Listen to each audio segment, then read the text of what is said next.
छुटा जेतो गइला रंगदारी रे घर चढ़ के मारबो बरियारी रे छुटा जेतो गइला रंगदारी रे घर चढ़ के मारबो बरियारी रे तोरा बाबा के न तोरा दादा के चिन्हबो बेटा सब गोली मारबो तैਨੂੰ गिनबो तोरा बाबा के न तोरा दादा के चिन्हबो बेटा सब गोली मारबो तैਨੂੰ गिनबो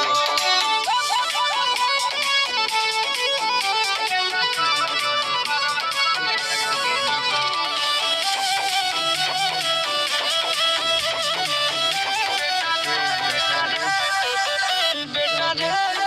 घाटा से ठोक देबो चिमनी के भाटा में झोंक देबो देखबो कवन बबुआ जइतो तोरा प्रशासन के गाड़ी भी रोक देबो बेटा जी सुनो बेटा रे घाटा से ठोक देबो चिमनी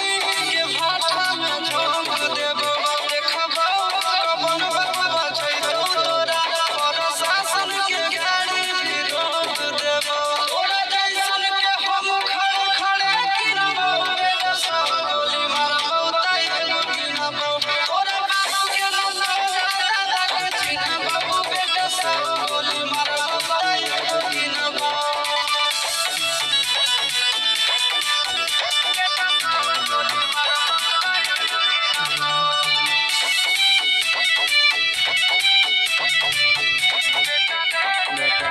बेटा रे दौड़ा के बाजार में मारबो गोली तोर कपार में रंगदारी के करबी बिहार में गड़ देबो गंगा जी किनार में इतना मार पड़तो ना बेटा बेटा रे